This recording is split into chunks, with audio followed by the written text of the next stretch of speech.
El hecho, mis amados, de que nosotros no entendamos el propósito y el designio eterno de Dios no quiere decir que lo que nos suceda es malo. No puede ser malo lo que Dios permite que suceda, porque Dios no es una persona mala. Una persona mala solamente puede hacer cosas malas. Nuestro Dios es un Dios bueno. Por eso la palabra del Señor dice en Romanos 8, capítulo 28, todas las cosas que Dios permite que sucedan nos enseñan a nosotros, son de beneficio para nosotros. ¿Para quiénes? Para los que creemos en el Señor. Quienes creemos en el Señor, nosotros tenemos una perspectiva más amplia de la soberanía del Señor.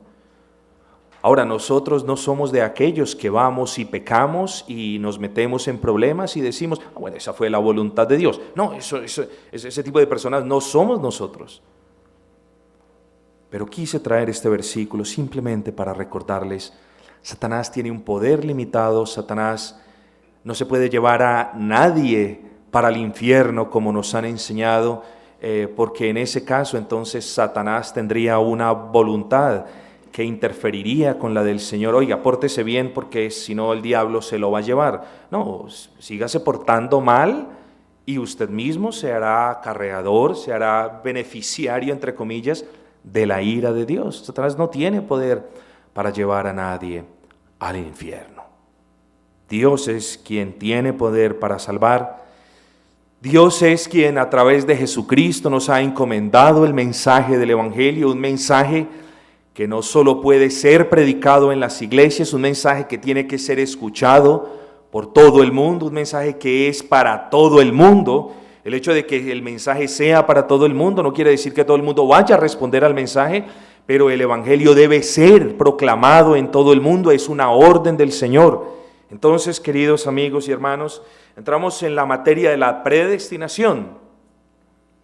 Ya hablamos de los aspectos básicos de la predestinación la semana pasada. Decíamos que la predestinación es una doctrina polémica para algunos, para nosotros no lo es, pero es una doctrina que es muy debatida.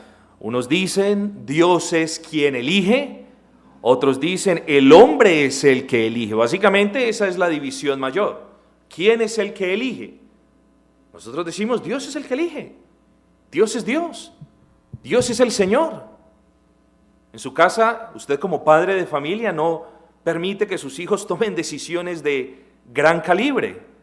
Usted no permite que sus hijos tomen la decisión de si compran un PlayStation free o si comen. No, porque el hijo va a tomar la decisión errada. El hijo va a decir, compremos el juego. Gracias al Señor que Dios escoge por nosotros. El punto es, ¿quién escogerá mejor? Esa es la pregunta que nos debemos hacer. ¿Quién escoge mejor? ¿Escoge mejor un Dios santo, un Dios soberano, un Dios sin pecado? ¿O escogemos nosotros que estamos contaminados con el pecado, que nuestros sentimientos y emociones están infectadas por el pecado? ¿Quién escoge mejor? Nosotros los creyentes, amados hermanos, decimos gracias al Señor. Gracias y gracias solo a Él y a su gracia que Él nos escogió. ¿Por qué usted está diciendo eso, hermano? Muy sencillo, porque de nuevo el punto, si Dios hubiese permitido que nosotros hubiésemos escogido lo malo, ya lo vamos a probar en la Escritura. Así que hoy tenemos una segunda parte. ¿Cuál es esa segunda parte? Hoy vamos a tratar temas un poquito más particulares. Recordemos qué significa el decreto de Dios. El decreto de Dios es el propósito soberano de su voluntad. Decreto de Dios, que no se nos olvide, es el propósito soberano de su voluntad, por medio del cual Dios ordena que todo lo que haya de ser tenga vida y todo lo que haya de acontecer, acontezca.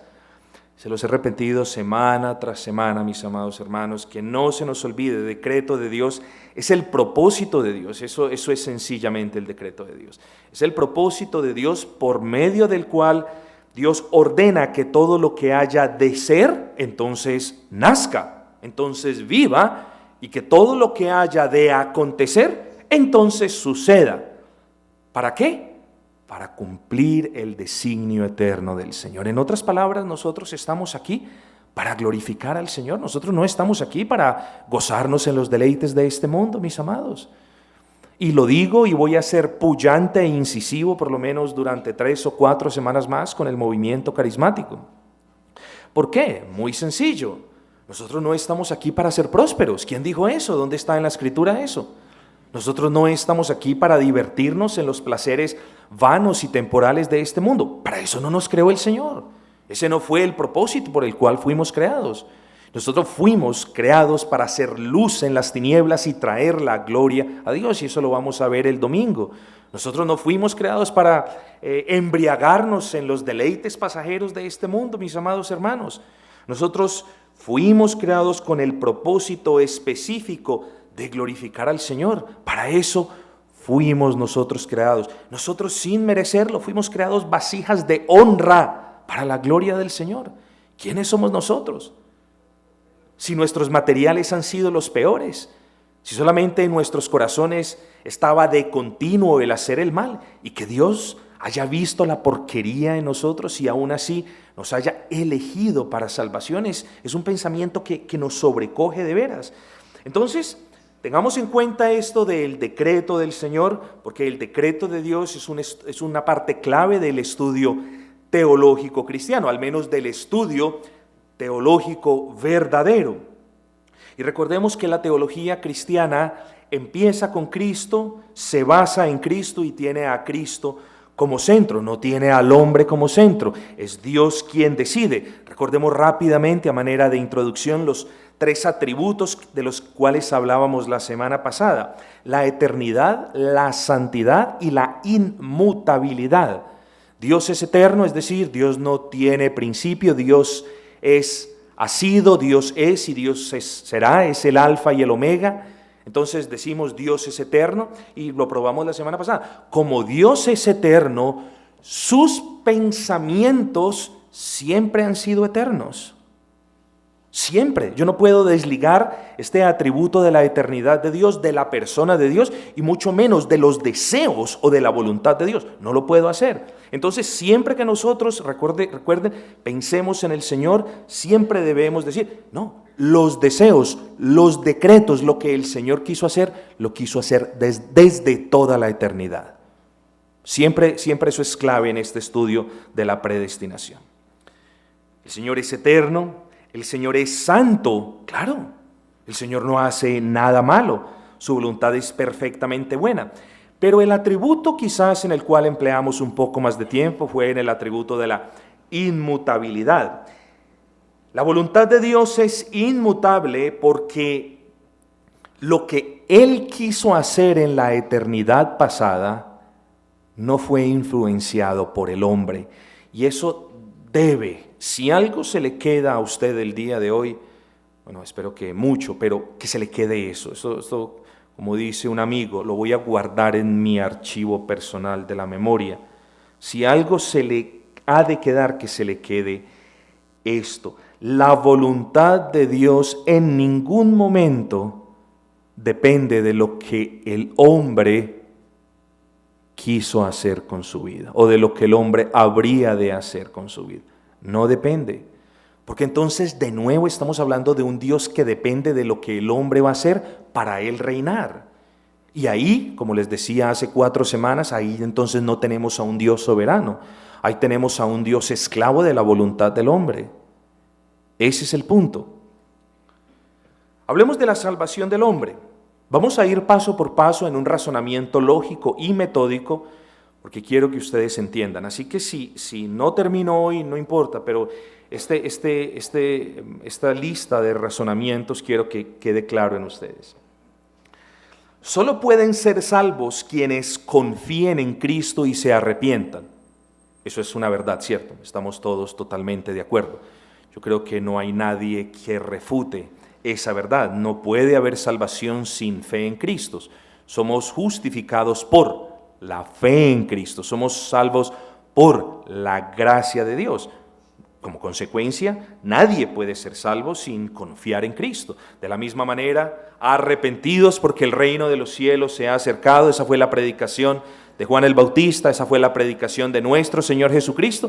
No puede haber salvación sin arrepentimiento. El arrepentimiento no son obras, el arrepentimiento es el cambio de mente con respecto al Señor, es el retroceso, por así decirlo, es la devolución, como decimos, de un cassette. Iba por un lado, ahora tiene que ir en el lado opuesto. Ese es el significado de la palabra arrepentimiento. Yo no puedo decir que yo soy creyente, pero no arrepentirme.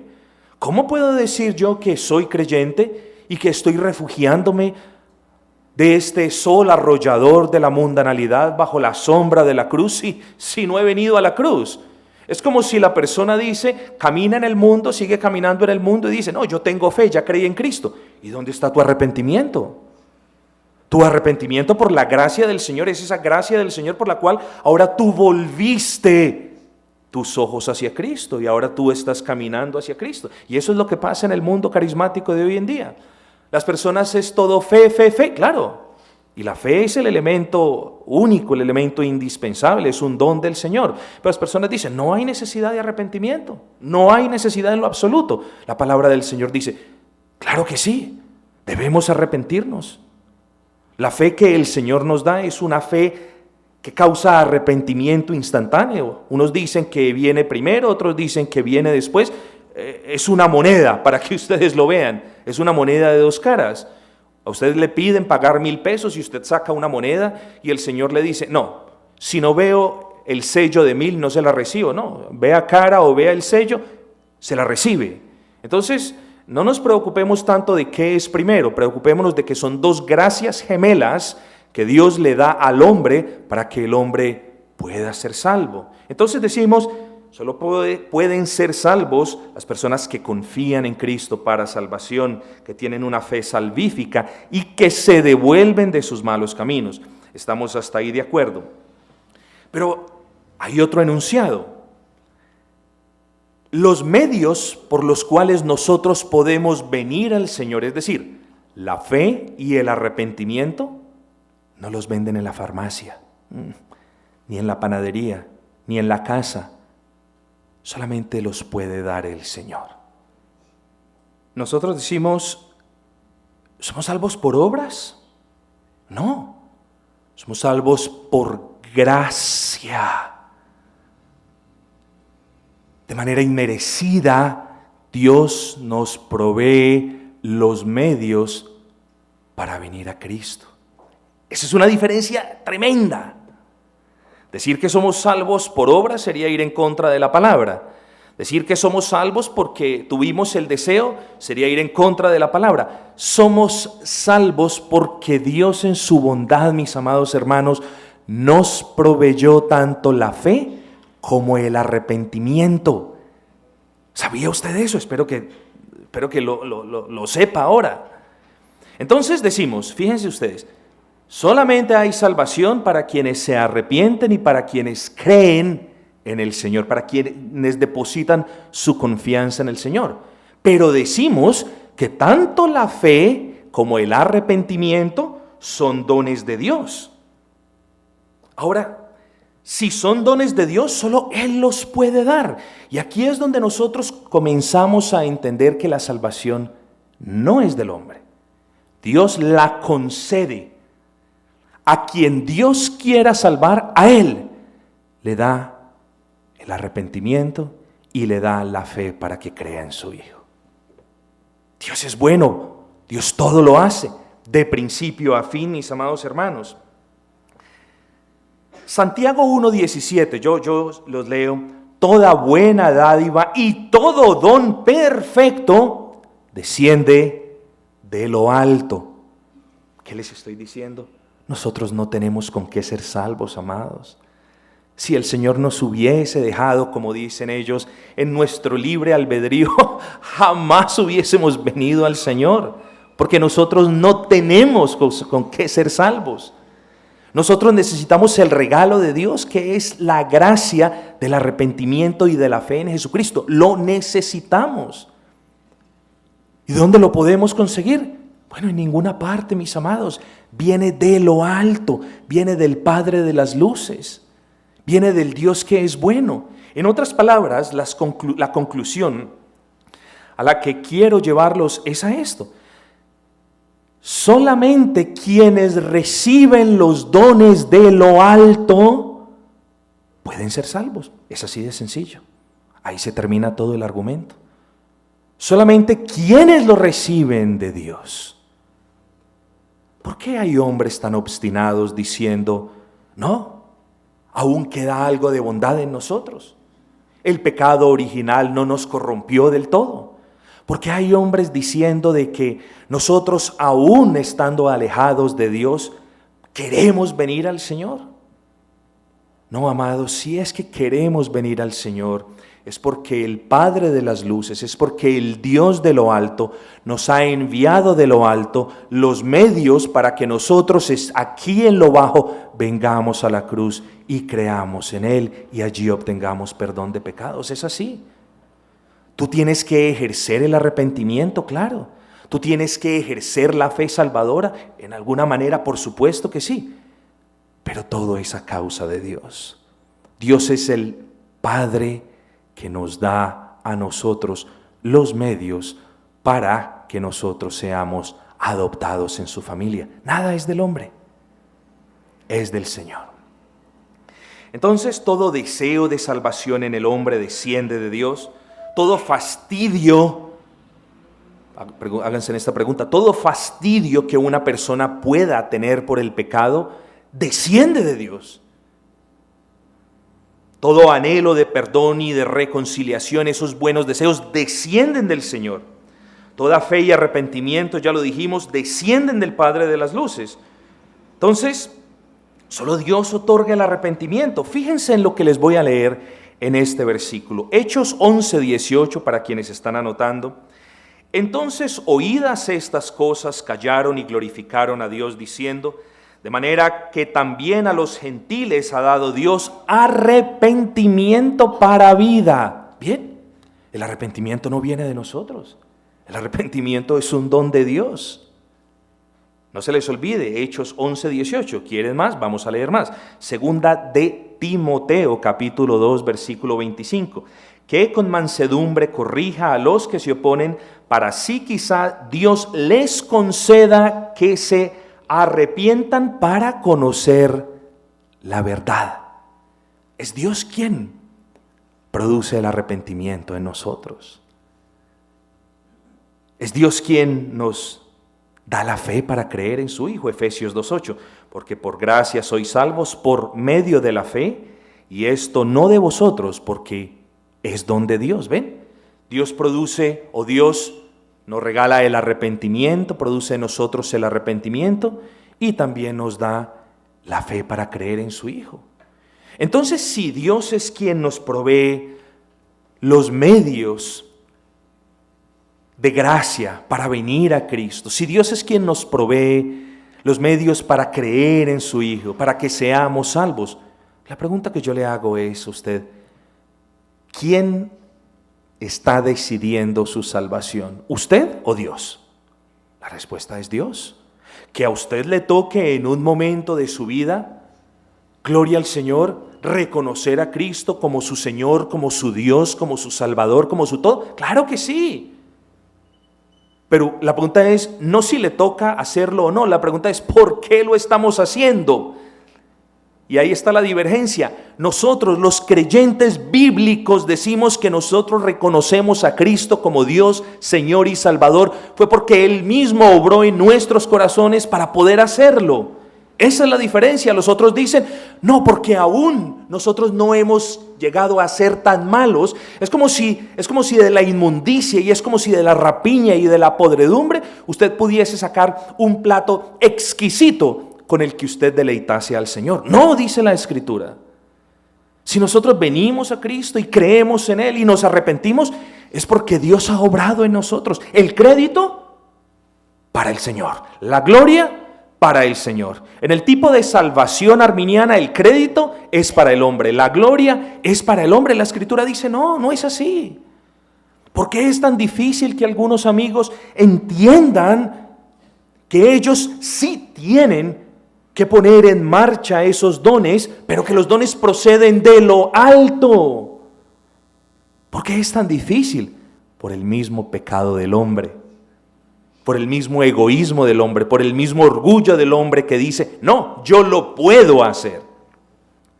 Este razonamiento bíblico es muy importante entonces para nosotros, obviamente porque existen amigos que dicen que Dios no predestinó, sino que Dios conociendo, esto es muy importante, que Dios conociendo todo, es decir, que en virtud de que Dios es omnisciente, que en virtud de que Dios lo conoce todo, entonces Él decretó salvar a las personas que habrían de creer y arrepentirse. Les explico un poquito mejor esta situación. Lo que estos amigos dicen es lo siguiente: Dios sí decretó la salvación de algunas personas, pero las decretó en virtud o en función de que Dios sabía que esas personas lo iban a aceptar. ¿Sí me entienden lo que les estoy diciendo? Porque es muy importante. Y ahí es donde nosotros tenemos un problema de índole doctrinal, mis amados hermanos, porque la Biblia no nos habla de eso. La Biblia nos habla de que Él de manera soberana, ya lo vamos a ver, de que Él de manera soberana decretó algo y en nada de sus designios tuvo en cuenta lo que le gustaba o lo que no le gustaba al hombre. Y eso es algo con lo que nos toca vivir. Nosotros damos gracias al Señor, otros no lo pueden soportar. ¿Por qué? Por el mismo pecado del hombre. Pero si las personas creen y se arrepienten es porque Dios les concede la fe y el arrepentimiento.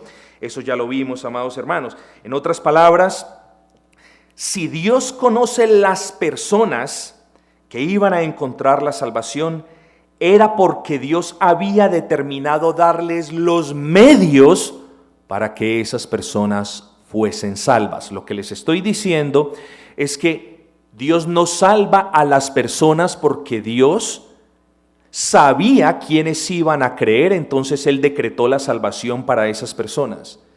Dios salva a las personas de manera unilateral y de manera soberana.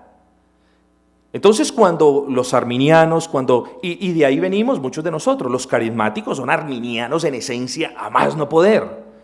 O sea, todo es salvación por obras, todo es yo hago. La soberanía del Señor es para ellos un muladar y esa es la verdad del asunto. Nosotros debemos entender entonces la frase de la siguiente manera: si Dios no le da la fe y el arrepentimiento a una persona, ya lo vimos, la persona no puede ser salva. Entonces, ¿cómo puede decir el arminiano que Dios sabe quiénes van a ser salvos antes de que Dios le haya dado la fe y el arrepentimiento? Espero que lo hayan cogido. Es imposible, totalmente imposible. Dios tuvo que haberles dado antes, haber decretado antes la fe y el arrepentimiento para ciertas personas, para entonces nosotros poder decir, Dios conoció quienes iban a ser salvos. Ese es el punto, mis amados hermanos, y es un punto glorioso. Damos gracias al Señor. Entonces la redención, aquí viene la pregunta. La redención es el pago por nuestros pecados, fue el precio de nuestro rescate y los beneficios de la redención, el perdón de pecados, la justificación, la libertad en Cristo, la libertad de la maldición de la ley, los beneficios de la redención. ¿Quién los obtiene? Fíjense ustedes, porque este es el otro punto que quiero tratar en la noche de hoy. ¿Quiénes obtienen los beneficios de la redención? ¿Todos? ¿O algunos? Y aquí es donde nosotros tocamos el tema. ¿Por quiénes murió Cristo? ¿Por todos? ¿O por quién Él, o por aquellos a quien Él escogió? Son puntos delicados. Vamos a movernos entonces. ¿Quiénes son elegidos entonces para recibir los beneficios de la redención, la justificación, la adopción, la santificación, la libertad sobre el pecado, todos estos beneficios? ¿Quiénes son los elegidos? Unos dicen no hay elegidos, los beneficios son de todos los que quieran recibirlo. ¿Sí me entiende? O sea, está aquí, todo el que quiera venga. Pero la Biblia dice sí hay elegidos. Lamentablemente para muchos eso es lo que la Biblia dice, para nosotros es un gran gozo, pero para muchos esto es lamentable porque la Biblia dice sí hay elegidos. Y solamente los elegidos son los beneficiarios de esos beneficios, valga la redundancia, de la redención. Los beneficios son de todos los que Dios eligió para que los recibieran. Romanos 9:16 nos dice: así que no depende del que quiere ni del que corre, sino de Dios que tiene misericordia. No depende del que los quiere, no depende del que se afana desesperadamente a acogerlos.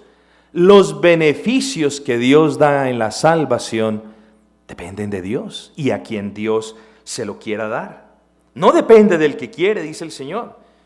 Y el contexto de este pasaje, lo decíamos la semana pasada, nos habla de cómo Dios amó libremente a Jacob y aborreció libremente a Esaú. Y nos decíamos: ¿pero qué hicieron de malo estas pobres criaturas que ni siquiera habían nacido? Bueno, Romanos 9:11 nos dice: pues no habían aún nacido, ni habían hecho ni bien ni mal. Ahí está el misterio del Señor. ¿Qué podemos decir al respecto? Que Dios es injusto en ninguna manera. Pero Dios amó libremente a uno para bendecirlo. Dios amó libremente a uno para perpetuar la existencia de Israel y aborreció libremente a otro. Esa es la realidad de la doctrina que tenemos enfrente de nosotros. Ahora, Dios no es un Dios malo. Nosotros predicamos el Evangelio cada domingo. Nosotros invitamos, evangelizamos alrededor. Las personas no quieren venir. Las personas no quieren escuchar el Evangelio. ¿De quién es la culpa? De la maldad de las personas. La culpa no es de Dios. Dios me predestinó para perderme, así que, bueno, si voy o no voy. No, la culpa es de la persona. Si la persona viene y escucha el Evangelio y su corazón es compungido y roto y destrozado, y si por la gracia del Señor él cree en el Señor Jesucristo, ahí es donde la persona se da cuenta: Señor, gracias, tú no me habías predestinado para la perdición eterna. Entonces ese es el único punto que nos va a responder esa pregunta. Solamente cuando nosotros venimos a Cristo, ahí nos damos cuenta, ahí tenemos la respuesta a la pregunta. De resto no hay excusa. Si tú no vienes a Cristo, no hay excusa en lo absoluto para decir Dios es injusto. No hay excusa. Pero como no quieres venir a Cristo, pero como no quieres doblar tu cerviz delante de Él, no te vas a dar cuenta. Vas a seguir creyendo quizás que Dios es injusto. ¿Por qué lo hizo de esta manera? Romanos capítulo 9, versículo 11, la segunda parte. Para que el propósito de Dios conforme a la elección permaneciese. Simplemente, mis hermanos, porque así le plació al Señor. Yo quiero hacer un breve paréntesis antes de moverme hacia la parte final, simplemente para preguntarte: ¿qué piensas tú de estas cosas? ¿Te ves como una persona bendecida grandemente o te ves como una persona cuyos derechos han sido violados? ¿Te ves como una persona que tiene un Dios que es santo y que ha escogido lo mejor para ti y que te lo ha dado en la persona de Cristo? ¿O quieres decidir por ti mismo? ¿Cómo te ves a ti mismo? Yo creo que todos nosotros, si somos creyentes, deberíamos dar gracias en todo momento de que el Señor nos haya escogido a nosotros. En todo momento, mis amados hermanos. Esta es una de las doctrinas más grandes y más profundas, más polémicas para algunos, pero más significativas para nosotros como creyentes. ¿Por qué? Se los he repetido por 3 semanas, pero con gusto se los vuelvo a repetir porque es de bendición para mi vida. Porque no teníamos nada bueno, porque no había en nosotros nada bueno, porque siempre queríamos hacer lo malo. Y si el Señor una vez más nos hubiese permitido que nosotros hubiésemos escogido para salvación, yo personalmente hubiese escogido continuar deleitándome en las cosas del mundo. Pero gracias que el Señor cambió nuestros corazones e infundió en ellos la fe y el arrepentimiento. Gracias al Señor que pudimos ver nuestros pecados. Gracias. Bienaventurado el hombre que ve sus pecados. Bienaventurado el hombre que puede ver con los ojos de la fe a Cristo, porque sabe que en Él hay perdón de pecados. Bienaventurado el que cree que en el Señor hay perdón de pecados. Pero ¿cómo inició todo? Porque Dios obró en nuestros corazones, amados.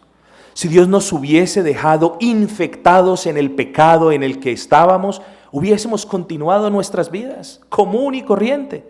Pero no lo hizo así.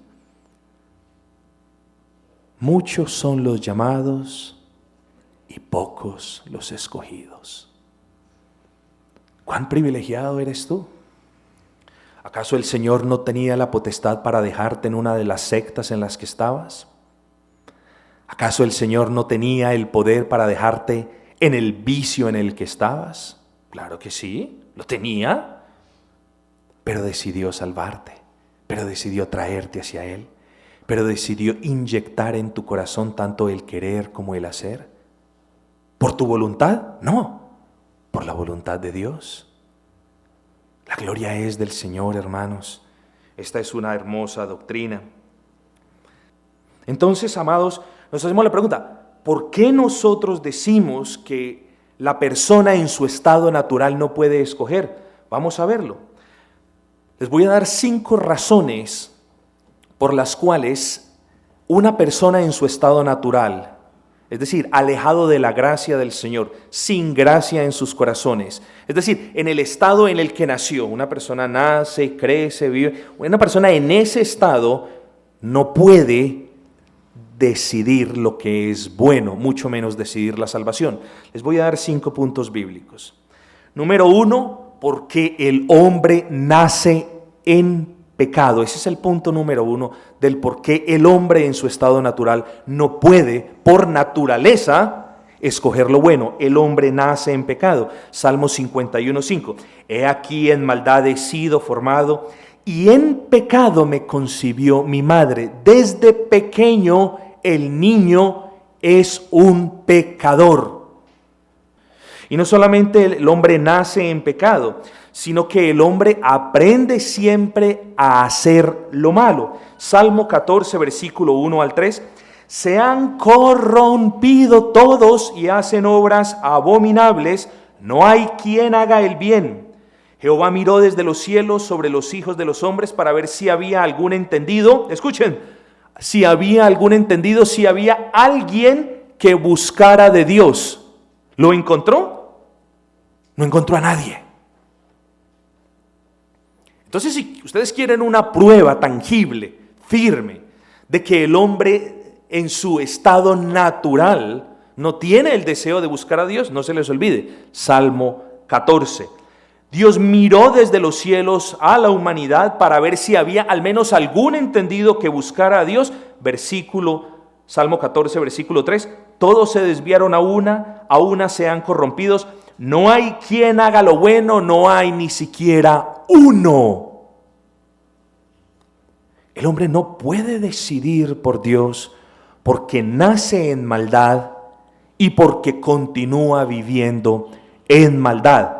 Tercera prueba, porque el hombre practica el pecado, porque el hombre se vuelve amante del pecado, vicioso del pecado. El hombre ama el pecado más que a Dios. Esa es la otra prueba. Juan 8:34, Jesús le respondió, todo aquel que hace el pecado esclavo es del pecado. No solamente entonces nace en pecado, no solamente vive en pecado, sino que se convierte en amante del pecado. ¿Ustedes creen que hasta ahí puede haber alguna persona que decida por Dios? No la hay, amados. Cuarta prueba. El corazón del hombre está tan infectado, tan infectado del pecado, que el corazón del hombre y lo que el hombre desea no es digno de confianza alguna. Eso nos dice Jeremías 17:9. Engañoso es el corazón y perverso más que todas las cosas. Aun cuando el hombre dice, sí, yo acepto a Cristo, puede estar muy engañado si en verdad no ha recibido la gracia regeneradora. La puntilla sobre el ataúd. No solamente el hombre nació en pecado, no solamente vive en pecado, no solamente ama el pecado, no solamente a causa del pecado su corazón es engañoso, sus deseos son engañosos, Por eso dije la puntilla en el ataúd del arminianismo. Sino que punto número 5, el hombre está muerto. Está muerto en sus delitos y pecados. Eso nos dice Efesios capítulo 2, versículo 1. El hombre está muerto en sus delitos y en sus pecados. ¿Cómo alguien que nace en pecado, que vive en pecado, que aprende el pecado, que ama el pecado, cómo alguien que no puede confiar en su propio corazón, cómo alguien que está muerto puede decidir por Dios? Si ustedes me responden esa pregunta, yo me cambio de bando, por así decirlo. No pueden. El hombre primero tiene que tener vida en su corazón, y el hombre tiene vida en su corazón porque Dios la inyecta por medio de su espíritu. Mis amados hermanos, somos extremadamente privilegiados de haber sido escogidos sin mérito alguno para nosotros hoy poder decir: Jehová es la luz y mi salvación. Nosotros somos grandemente, eternamente privilegiados. Si el Señor no regenera el corazón, si Dios no pone en el hombre el querer buscarlo, si Dios no le da al hombre el poder para buscarlo, entonces el hombre en su estado natural no puede buscar a Cristo, no lo desea, no desea la salvación. Oh amados, la causa de la salvación entonces yace enteramente en Dios y en su gracia soberana, y no en el hombre y en su supuesto libre albedrío. Ahí no nace la salvación. La salvación es del Señor, y como es del Señor, es Dios quien tiene que proveer el medio para que el hombre sea salvo. El hombre no tiene ni el deseo de ser salvo en su estado natural, ni el medio para hacerlo. Y ahí es donde nosotros decimos las buenas obras. No, pero yo no he muerto, todavía queda un poco de vida en mí. Es eso, mis amados hermanos. O es salvación por gracia que predica la Biblia, o nos apartamos de la doctrina escritural y comenzamos a creer en salvación por obras. No hay tres, solamente hay dos: salvación por gracia y salvación por obras. Predicamos, creemos en una salvación por gracia, no en una salvación por obras. El arminiano cree en una salvación por obras. Ellos dicen: no, yo no creo. Sí creen. Porque cuando ustedes creen que ustedes pueden hacerlo sin que Dios lo haya hecho por ustedes, eso es salvación por obras. Nosotros creemos en la soberanía de Dios, creemos en la bondad de Dios. Es imposible que Dios haya dicho que Dios quiere la salvación de todos. Y les voy a decir por qué no. Y con esto cierro, ya me pasé mucho más de lo normal. Pues les voy a decir por qué no. Por la sencilla razón de que si Dios hubiese querido la salvación de todo el mundo, así lo hubiese decretado. Se acabó. ¿Por qué? Porque todo lo que Dios quiere, hace. Démosle gloria al Señor, hermanos.